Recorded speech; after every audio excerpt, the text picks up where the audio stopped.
जैसे last class में हम लोगों ने ऑप्टिकल पाथ लेंस सीखा था और आपको ये बताया था कि अगर कोई ग्लास स्लैब अगर हम पुट कर देते हैं किसी भी स्लिट के सामने, तो उस ग्लास स्लैब के पुट करने से वहां पर एक एक्स्ट्रा पाथ का डिफरेंस आ जाता है mu minus one into T का, और जो पूरा फ्रिंज का पैटर्न था वो उस ग्लास स्लैब के डायरेक्शन में शिफ्ट हो जाता है। और शिफ्ट की वैल्यू भी हमने फाइंड आउट करी थी, mu minus one T capital D by small D. ठीक है, एक क्वेश्चन करते हैं इसके ऊपर। मान लो क्वेश्चन को इस तरीके से दिया हुआ है कि अ थिन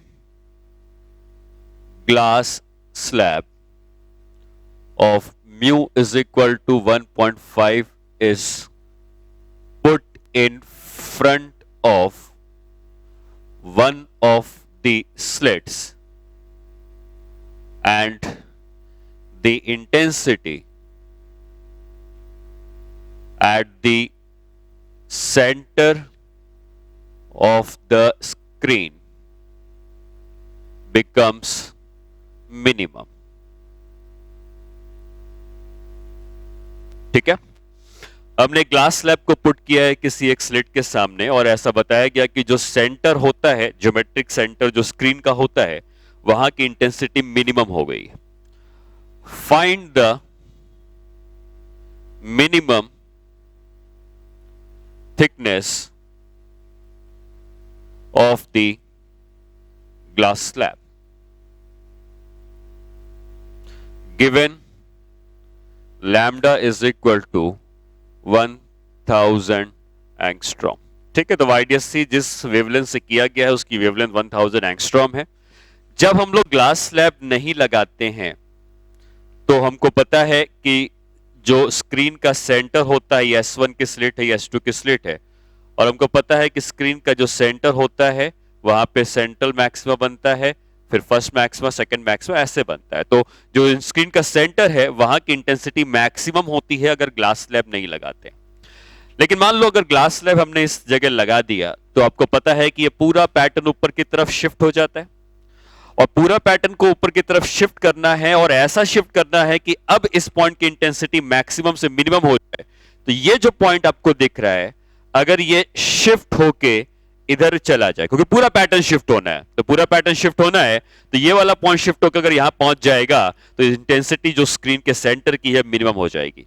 क्या ये दूरी जो है जो शिफ्ट होना चाहिए, इसको यहां पहुंचने पर यहां की मिनिमम होना चाहिए, तो क्या ये दूरी बीटा बाई 2 मतलब आधी फ्रिंज विड्थ के बराबर है? तो हम ये कहेंगे कि जो शिफ्ट होगा ये बीटा बाई 2 के बराबर होगा। शिफ्ट का फॉर्मूला था mu minus one T D by small D is equal to beta by 2। Beta की वैल्यू थी lambda D by small D, और 2 होने से इतना हो जाएगा। Capital D cancel, small D cancel. Mu 1.5 दिया है तो 1.5 minus 1 into T is equal to lambda by 2। तो T by 2 is equal to lambda by 2, तो T is equal to lambda, और लैम्डा कितना था 1000 एंगस्ट्रॉम। तो इसकी जो थिकनेस होनी चाहिए ग्लास स्लैब की, उसकी थिकनेस भी 1000 एंगस्ट्रॉम की होनी चाहिए, जिससे कि ये मिनिमम वाला पॉइंट शिफ्ट करके यहां चला जाएगा। और हमको दिया है कि screen become centre of the screen becomes minimum, तो मिनिमम होने के लिए शिफ्ट इतना होना चाहिए कम से कम, इसलिए आपसे मिनिमम थिकनेस पूछा है। ये वाला मिनिमम भी आ सकता था यहाँ पे, लेकिन हमें मिनिमम थिकनेस पूछा है तो सबसे नजदीक वाला मिनिमम यहां पहुंचेगा। तो शिफ्ट आधी फ्रिंज के बराबर हो जाए तो हमें स्क्रीन के सेंटर की इंटेंसिटी मिनिमम मिलेगी। ठीक है, अगर हमने ग्लास स्लैब एक स्लिट के सामने लगाया था तो हमने देखा कि जो फ्रिंजेस का पैटर्न था ऊपर की तरफ शिफ्ट हो गया। अगर कहीं हमको दो स्लिट के सामने दो ग्लास स्लैब लगा दिए जाए और ये जो ग्लास स्लैब है इसको मैंने म्यू1 T1 कहा है, इस ग्लास स्लैब को म्यू2 T2 कहा है। यहां से वेव गई और यहां से वेव गई, और हमें अब उस जगह की इंटेंसिटी के बारे में पूछा गया। ठीक है, तो पहले तो आपको समझना है कि स्क्रीन के सेंटर से अगर हम y की दूरी ऊपर जाते हैं तो इस वाली वेव ने इसके कंपैरिजन में जो एक्स्ट्रा डिस्टेंस ट्रैवल किया होता है वो हम लोग लिखते हैं dy बाई कैपिटल D। ठीक, ग्लास स्लैब हो या ना हो ये हमेशा इतना ही रहता है। लेकिन अगर ग्लास स्लैब इसके पास आ गई है और इसके पास भी आ गई है तो इस ग्लास स्लैब के आने से इसने जो एक्स्ट्रा पाथ का डिफरेंस ट्रेवल किया होगा ये है μ2 माइनस 1 इंटू T2, और इसके आने से जो इसने एक्स्ट्रा ट्रेवल किया होगा ये μ1 माइनस 1 इंटू T1। ठीक है, अब आता है कि नेट पाथ का डिफरेंस कितना है। तो ये दोनों एक सिंगल वेव के हैं और ये दूसरी वेव का है, तो आप जब नेट पाथ का डिफरेंस लिखेंगे तो लिखेंगे delta x1 plus delta x2 minus delta x3। Delta x1 delta x2 इस वेव का है तो दोनों जुड़ गए और दूसरी वेव को हमने घटा दिया। तो नेट पाथ का डिफरेंस जो हमको मिलेगा वो होगा dy by capital D plus μ2 minus 1 into T2 minus μ1 minus 1 into T1। ये पाथ डिफरेंस मिल गया। इसका कोई जनरल फॉर्मूला हम नहीं सीख रहे, हम एक्चुअली कॉन्सेप्ट सीख रहे हैं कि क्या करना है। अगर आपसे पूछा जाता कि मैक्सिमा की पोजीशंस निकालो तो हम लोग क्या करते?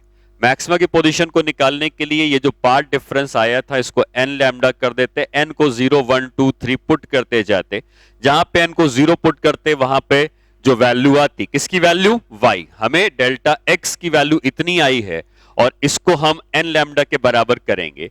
n को 0 पुट करेंगे तो जो y आएगा वो सेंट्रल मैक्सिमा बताएगा, n को 1 पुट करके जो y आएगा फर्स्ट मैक्सिमा, 2 पुट करेंगे सेकंड मैक्सिमा।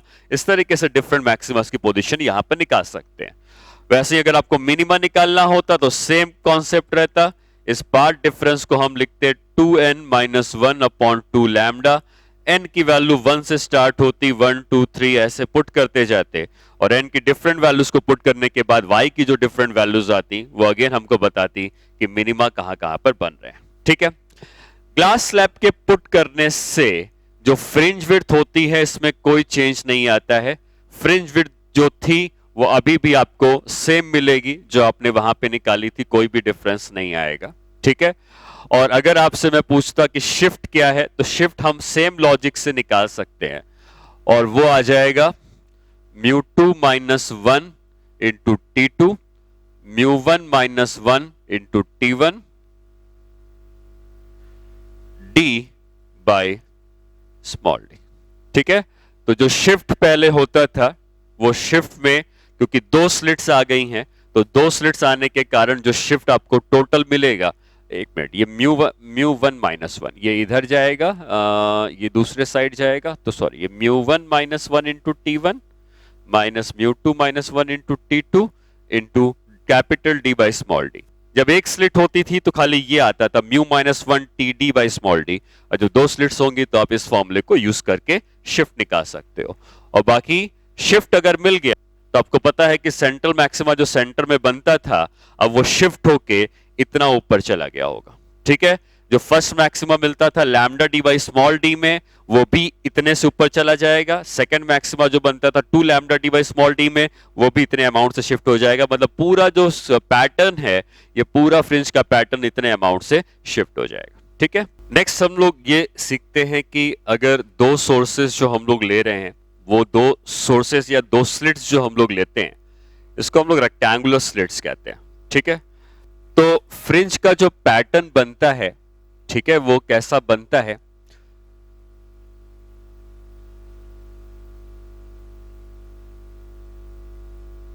तो अगर हमारे पास दो स्लिट्स जो हमने ली हैं वो रेक्टेंगुलर स्लिट्स हैं, मतलब एक स्लिट ये है और दूसरी स्लिट ये है।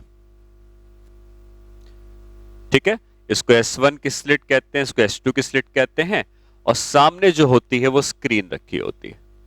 तो स्क्रीन में आपको जब पैटर्न दिखता है मैक्सिमा मिनिमा का, तो उस पैटर्न में आपको कभी मैंने कहा कि मैक्सिमा बन रहा है फिर मिनिमा बन रहा है फिर मैक्सिमा बन रहा है मिनिमा बन रहा है।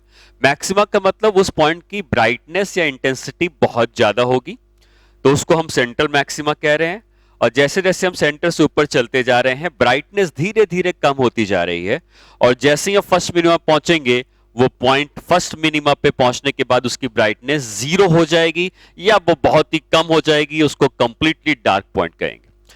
तो आपको स्क्रीन पर ऐसे डार्क पॉइंट्स दिखते जाएंगे और हर दो डार्क पॉइंट के बीच में जो होगा पॉइंट वहां पे इंटेंसिटी मैक्सिमम होगी। तो कहने का मतलब यह है कि ये अगर बीचों बीच सेंट्रल मैक्सिमा बना होगा तो सेंट्रल मैक्सिमा पे बहुत ज्यादा ब्राइटनेस होगी, ऊपर जाते समय ब्राइटनेस कम होते होते फर्स्ट फर्स्ट मिनिमा से ऊपर गए तो इंटेंसिटी फिर से बढ़ी, सेंटर पे फर्स्ट मैक्सिमा, फिर ऊपर गए सेकंड मिनिमा, फिर सेकंड मैक्सिमा, फिर थर्ड मिनिमा। इस तरीके से पैटर्न दिखता है। तो आप देख सकते हैं कि ये जो पैटर्न दिख रहा है ये एक रेक्टेंगुलर ही है। तो हम यहाँ पे कहते हैं कि जो YDSC में जो फ्रिंजेस बनती हैं इनको हम कहते हैं रेक्टेंगुलर फ्रिंजेस। ठीक है, YDSC में रेक्टेंगुलर फ्रिंजेस बनती है। अगर इसी YDSC में हम लोग स्लिट्स की जगह होल्स यूज करते, S1 S2 होल्स यूज करते, तो सामने आपको जो फ्रिंजेस दिखती वो फ्रिंजेस अब यहां पर हाइपरबोलिक फ्रिंजेस दिखती है। तो हाइपरबोलिक फ्रिंजेस का मतलब आपको फ्रिंजेस इस तरीके से दिखेंगी और इसको कहा जाएगा हाइपरबोलिक फ्रिंजेस।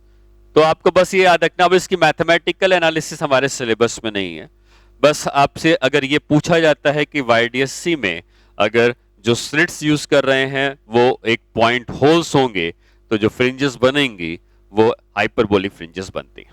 ठीक है, YDSC में के अलावा जो YDSC के वेरिएशंस हैं, जैसा मैंने आपको पहले भी बताया है, अगर हम उन वेरिएशंस की बात करते हैं तो एक वेरिएशन ये होता है कि जो दो सोर्सेस हैं S1 और S2 के, ये दो सोर्सेस एक लाइन के अलोंग रखे हैं S1 और S2 और सामने कहीं पर रखी है स्क्रीन।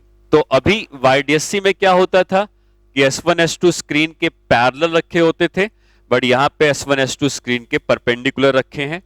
यहां से एक वेव जाएगी स्क्रीन पे पहुंचेगी, यहां से एक वेव गई स्क्रीन पे पहुंची और ये दोनों वेव ने यहां पे इंटरफेरेंस किया और हमें इस पॉइंट की इंटेंसिटी के बारे में पता करना है। ठीक है, इन दोनों के बीच की दूरी स्मॉल d है। तो जैसे मैंने आपको पहले ही बताया है कि स्क्रीन काफी ज्यादा दूरी पर होती है और ये दोनों सोर्सेज बहुत नजदीक होते हैं, तो इनसे जो निकलने वाली वेव होती है ये हमको ऑलमोस्ट पैरेलल ट्रैवल करती हुई दिखती है। तो ये दोनों वेव हमको जो दिखेंगी ये पैरेलल ट्रैवल करती दिखेंगी क्योंकि इन दोनों को बहुत दूर जाके कहीं पर मिलना होगा, जैसे YDSC में हमने किया था। हमें कहीं की भी इंटेंसिटी अगर पता करनी है तो हमें उस जगह पर यह पता करना होता है कि जो दो वेव पहुंची हैं इन दोनों के बीच का पाथ डिफरेंस कितना है। और पाथ डिफरेंस को पता करने के लिए आप यहां से एक परपेंडिकुलर ड्रॉप कर देंगे। परपेंडिकुलर ड्रॉप करने के बाद अगर इतना हिस्सा छुपा लिया जाए तो बाकी ये दो वेव जो ट्रैवल कर रही हैं दोनों इक्वल होंगी। ये एक्स्ट्रा डिस्टेंस है जो S1 निकलने वाली वेव ने ट्रैवल किया है। ये डिस्टेंस d है, मान लो ये एंगल थीटा है, तो इस राइट एंगल ट्राइंगल में ये d है और ये बेस है, तो ये जो डिस्टेंस आता है ये आता है d cos थीटा। ठीक है, मतलब अगर सोर्स स्क्रीन के परपेंडिकुलर रखे हैं path difference d cos theta होता है, और अगर सोर्सेस स्क्रीन के पैरेलल रखे थे जैसे YDSC में तो path difference d sin theta था। तो यहां पे आपको यह समझना है कि जो पाथ डिफरेंस इस केस में बनता है ये d cos थीटा का बनता है। और इसमें सिर्फ इनफाइनाइट स्क्रीन की ही बात करी जाएगी, इसमें कोई अप्रोक्सीमेशन स्मॉल स्क्रीन के लिए dy बाय कैपिटल D ये नहीं लिखेंगे, क्योंकि YDSC में d sin थीटा को हम approximately dy by capital D लिखते थे स्मॉल स्क्रीन के लिए, लेकिन इस केस के लिए स्क्रीन हमेशा लार्ज साइज की होगी, या अप्रोक्सीमेशन नहीं लगाया जाएगा। ठीक है, अप्रोक्सीमेशन नहीं लगाने का मतलब है cos थीटा जब थीटा बहुत छोटा होता है तो cos 1 हो जाता है, तो हमको यहां से कोई रिजल्ट नहीं मिल पाएगा, इसलिए हमेशा हम लार्ज स्क्रीन की बात करेंगे। तो क्या हमने समझा कि अगर दो सोर्सेस स्क्रीन के परपेंडिकुलर रखे हैं तो उनके बीच का जो पाथ डिफरेंस होगा वो d cos थीटा का होगा। तो S1 का सोर्स है यहाँ पे, ये S2 का सोर्स है, और यहाँ पे कहीं स्क्रीन है। आप स्क्रीन के सेंटर से एक लाइन ड्रॉ करते हैं जो कि थीटा का एंगल बनाती है। इस पॉइंट पर जो दो वेव पहुंची हैं, कौन सी दो वेव पहुंची हैं? एक S2 से ट्रैवल करने वाली वेव पहुंची होगी, एक S1 से ट्रैवल करने वाली वेव पहुंची होगी। इन दोनों में आप देख सकते हैं कि S1 वाली वेव ने ज्यादा डिस्टेंस ट्रैवल किया है और जो पाथ का डिफरेंस यहां पे क्रिएट हुआ है वो बना है d cos थीटा का। ठीक है, अगेन मैक्सिमम मिनिमा के लिए आप सेम कंडीशन अप्लाई करते हैं। मैक्सिमम मिनिमा के लिए सेम कंडीशन अप्लाई करने का मतलब अगर मैक्सिमम इंटेंसिटी होगी तो पार्ट डिफरेंस ये जो है वो n लैम्डा हो जाएगा। मिनिमम इंटेंसिटी के लिए वो पार्ट डिफरेंस 2n-1/2 लैम्डा हो जाएगा। तो कहीं पर भी अगर हमको मैक्सिमा पता करना है या मैक्सिमम इंटेंसिटी पता करनी है तो पार्ट डिफरेंस जो है डेल्टा x जिसकी वैल्यू डी कॉस थीटा आई थी, इसको एन लैम्डा पुट करेंगे, एन को 0 1 2 3 पुट करते जाएंगे तो डिफरेंट मैक्सिमाज आते जाएंगे। उसी तरीके से मिनिमा निकालना होगा, तो इस पार्ट डिफरेंस जो आया है डेल्टा एक्स, इसको हम पुट करते हैं 2n माइनस 1 अपॉन 2 लैम्डा। और अगेन यहाँ पे n की वैल्यू कहां से स्टार्ट होती है, 1 से। इस तरीके से n की डिफरेंट वैल्यूज के लिए डिफरेंट मिनिमास की पोजीशन आपको मिलेगी। ठीक है, अगर हमसे ये पूछा जाता है कि स्क्रीन पे कितने नंबर मैक्सिमा या कितने नंबर ऑफ मिनिमा बन रहे हैं, ठीक है, तो आपको सेम मेथड जो YDSC में था, हालांकि वहां पे एक फॉर्मूला भी था, यहां पे हम एक मेथड, वही मेथड यूज करेंगे, कोई फॉर्मूला नहीं सीख रहे हैं यहां पे। और अगर हमसे ऐसा कुछ क्वेश्चन पूछा जाता है, मान लो कि if d is equal to 3 lambda, find the number of maxima and minima on screen. ठीक है, तो हम लोग क्या करेंगे, अगर d 3 लैम्डा के बराबर है तो हमें पता है कि पार्ट डिफरेंस होता है d cos थीटा। ठीक है, और इसको हमें बराबर करना है n लैम्डा के फॉर मैक्सिमा। हम पहले पता कर रहे हैं मैक्सिमा कितने बनेंगे, तो path difference d cos theta n lambda के बराबर करेंगे। cos थीटा की वैल्यू हो जाएगी n lambda by small d, लेकिन क्योंकि d 3 लैम्डा है तो n लैम्डा अपॉन 3 लैम्डा ये बन जाता है n बाई 3। ठीक है, फर्स्ट क्वाड्रेंट की अगर हम बात करते हैं, फर्स्ट क्वाड्रेंट की बात करते हैं, तो हम स्क्रीन के सेंटर से लेकर इनफाइनाइट साइज की स्क्रीन है तो अगर जाएंगे, तो जैसे हमने यहाँ पे स्क्रीन बनाई थी, यहाँ पे दो सोर्सेस रखे थे और इस एंगल को हम थीटा कह रहे हैं। अगर ये एंगल थीटा है तो हमको पता है कि स्क्रीन का साइज अगर इनफाइनाइट तक का गया है तो ये थीटा 0 से स्टार्ट होगा और बढ़ते बढ़ते जैसे से इनफाइनाइट जाएंगे थीटा बढ़ते बढ़ते 90 तक जाएगा। तो cos थीटा की वैल्यू 0 से 90 है, मतलब cos थीटा की वैल्यू 1 और 0 के बीच में ही रहेगी। तो cos थीटा जो n बाई 3 आया है, हम लिखेंगे cos थीटा जो होना चाहिए ये 0 और 1 के बीच में होना चाहिए। तो n बाई 3 भी 0 और 1 के बीच में आएगा, मतलब n भी 0 और 3 के बीच में आएगा।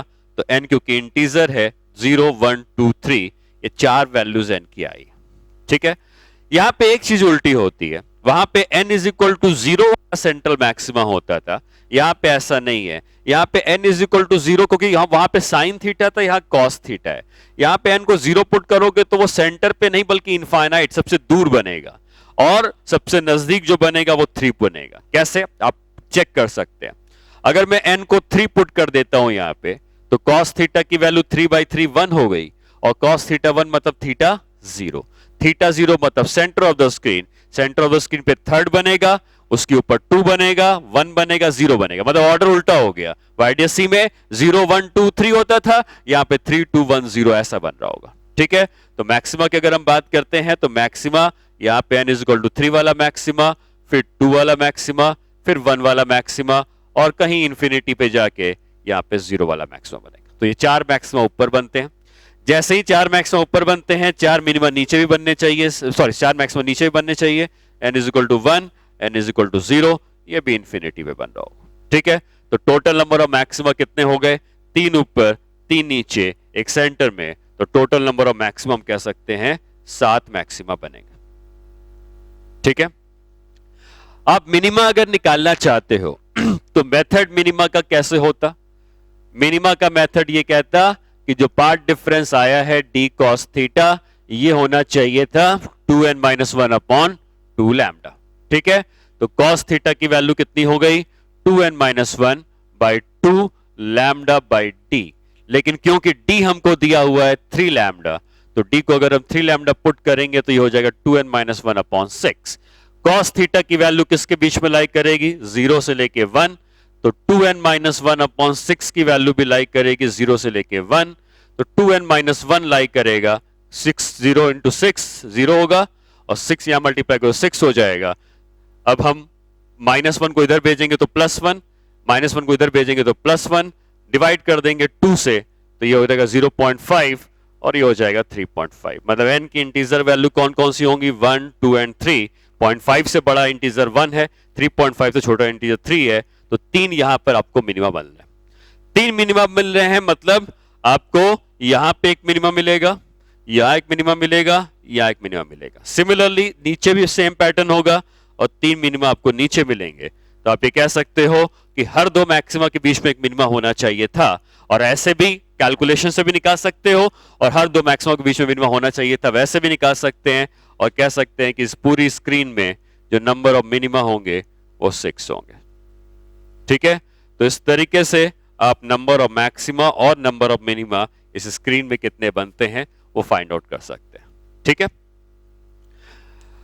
अच्छा, इसमें वेरिएशन एक ये हो सकता है कि जो स्क्रीन है वो सर्कुलर बना दी जाए, बहुत लार्ज रेडियस की, मान लो आप इनफाइनाइट रेडियस की स्क्रीन है, और इसके सेंटर में हमने वही दो सोर्सेस S1 और S2 के रख दिए, जिनके बीच का जो गैप है d हम लोग 3 लैम्डा से सॉल्व कर रहे हैं, तो मैंने 3 लैम्डा ही कहा।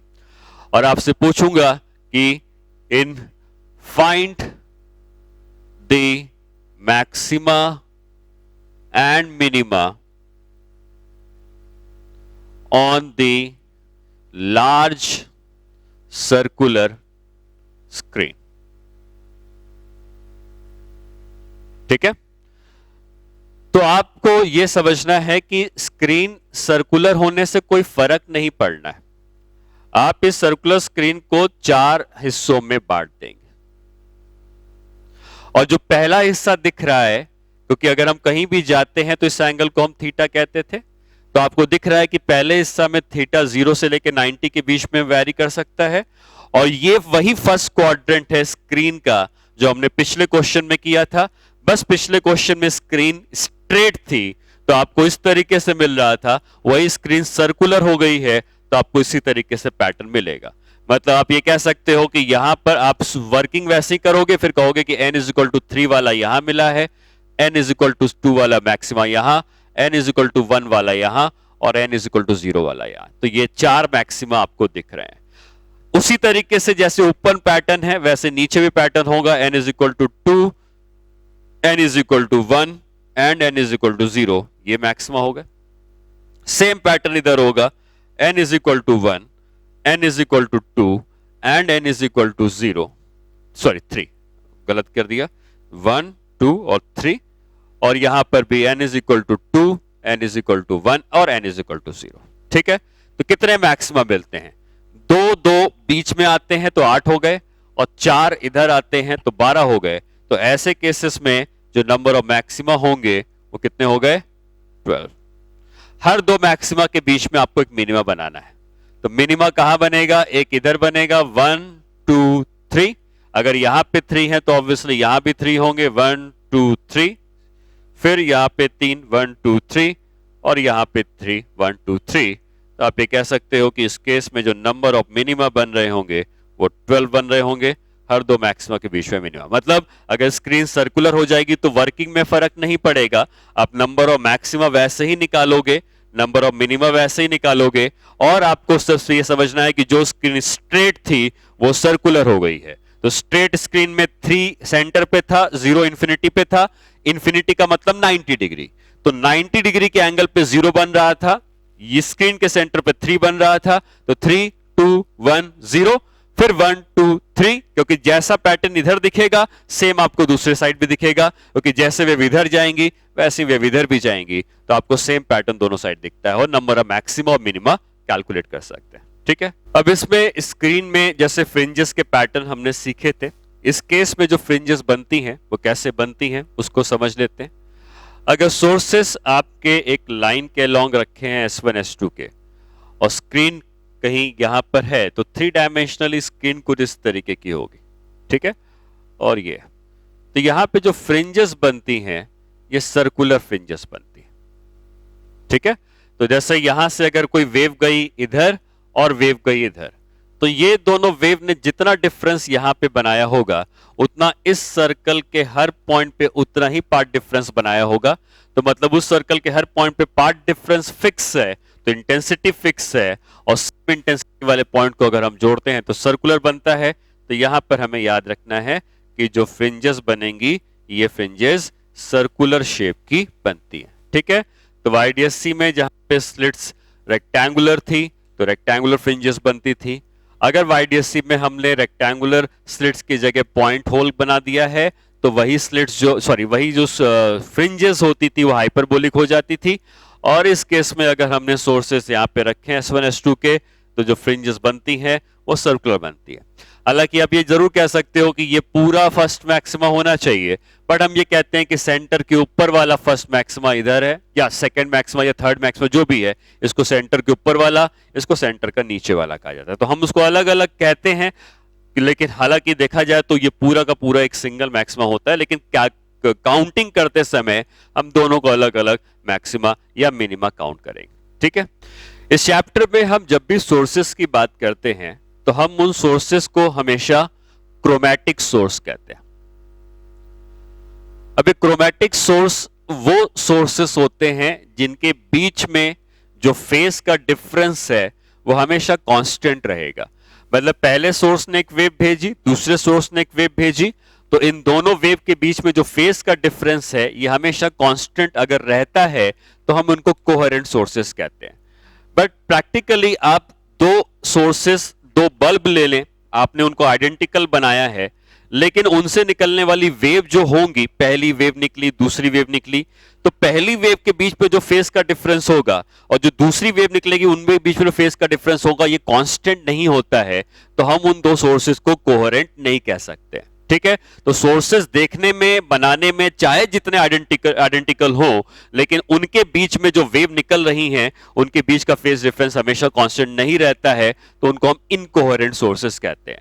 तो कोहेरेंट सोर्सेस बनते कैसे हैं? तो देखो वाईडीएससी में हमने क्या किया था, वाईडीएससी में हमने एक मेन सोर्स पीछे रखा था और दो स्लिट्स बना दी थी। ठीक है, हमें पता है कि हाइगेंस प्रिंसिपल के अकॉर्डिंग इस सोर्स से वेव निकली, इधर गई, इधर गई, इस वेव फ्रंट पे रहने वाला पॉइंट नया सोर्स बन गया, इस वेव फ्रंट पे रहने वाला नया सोर्स बन गया। अब ये दोनों नए नए सोर्सेस बन गए S1 S2 के, लेकिन क्या ये दोनों एक प्राइमरी सोर्स से ही बने हैं?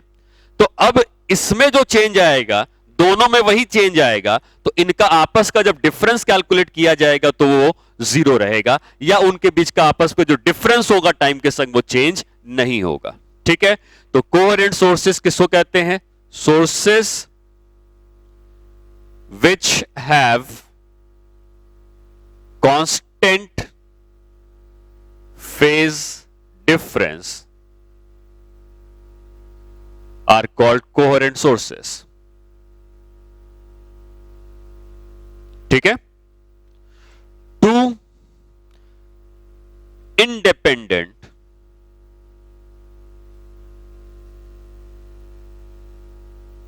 sources can never be coherent.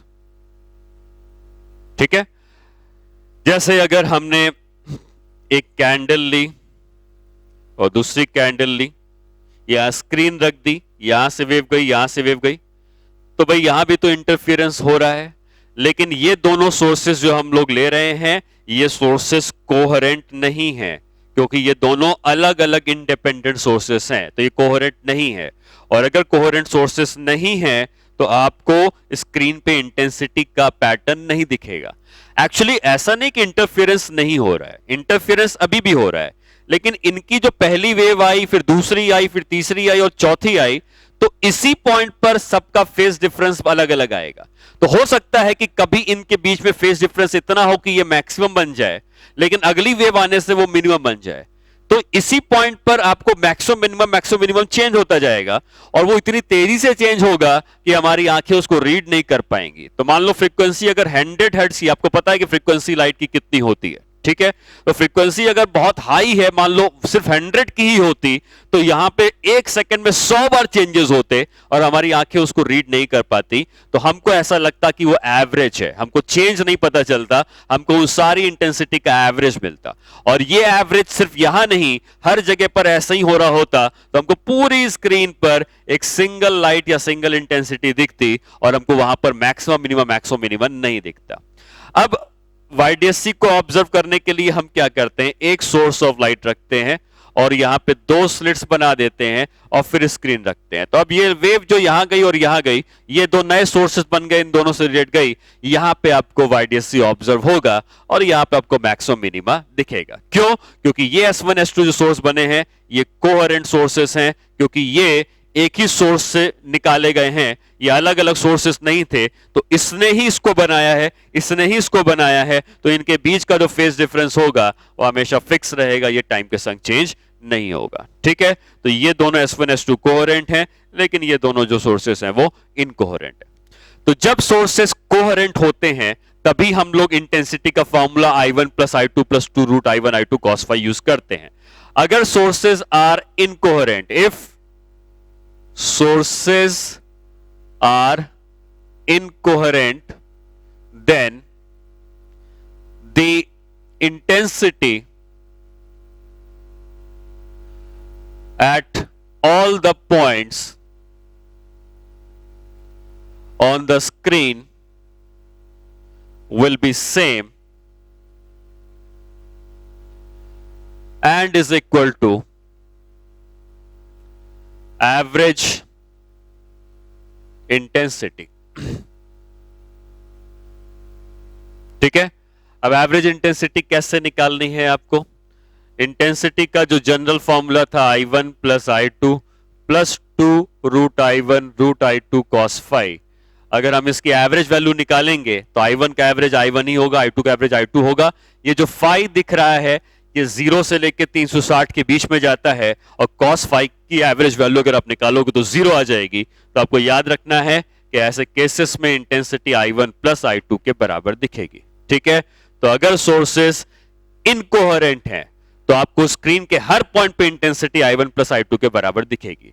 और अगर दोनों सोर्सेस I0 और I0 के होते तो एवरेज कितना आ जाता? 2I0, मतलब पूरी स्क्रीन 2I0 की इंटेंसिटी की दिखती। लेकिन YDSC में अगर हम उसको यूज करते I0 और I0 तो हमको मैक्सिमा पे मिलता 4I0, मिनिमम पे मिलता 0, मैक्सिमम 4I0, मिनिमम 0। लेकिन अगर सोर्सेज इनकोहेरेंट हैं तो अगर ये I0 I0 होते तो हर जगह पे आपको एवरेज इंटेंसिटी 2I0 की मिल रही होती। ठीक है, तो इस तरीके से आपको YDSC में अगर कोहेरेंट सोर्सेज हैं तो आपको ये सारी एनालिसिस हमने करी है वो कोहेरेंट सोर्सेज की है। अगर सोर्सेज इनकोहेरेंट हो जाएंगे तो कुछ भी आपको कैलकुलेशन नहीं करनी है, सीधे सीधे आपको लिखना है कि इंटेंसिटी हमको हमेशा एवरेज मिलती है। ठीक है, तो आज की क्लास में हम लोगों ने पहले तो ग्लास स्लैब के लिए हमने सीखा कि कैसे क्वेश्चन में वेरिएशन होगा, फिर सोर्सेज स्क्रीन के परपेंडिकुलर रखे, YDSC का ही वेरिएशन है तो उसमें हमें कैसे सॉल्व करना है। अब जो नेक्स्ट क्लास होगी उसमें हम लोग पढ़ेंगे जिसमें कि थिन फिल्म से रिफ्लेक्शन या रिफ्रैक्शन होता है, तो उसमें जो इंटरफेरेंस होता है, जैसे कोई फिल्म है तो लाइट आई रिफ्लेक्ट होकर चली गई, एक लाइट आई, एक ग्लास स्लैब है मान लो। ठीक है, तो ग्लास स्लैब के ऊपर वाली सरफेस से लाइट रिफ्लेक्ट होकर चली गई, ग्लास स्लैब के नीचे वाली सरफेस लाइट रिफ्लेक्ट होकर चली गई। ये दोनों लाइट जब इंटरफेयर करेंगी तो हमको कैसे इंटेंसिटी कैलकुलेट करनी है ये हम लोग नेक्स्ट क्लास में पढ़ेंगे। ठीक है।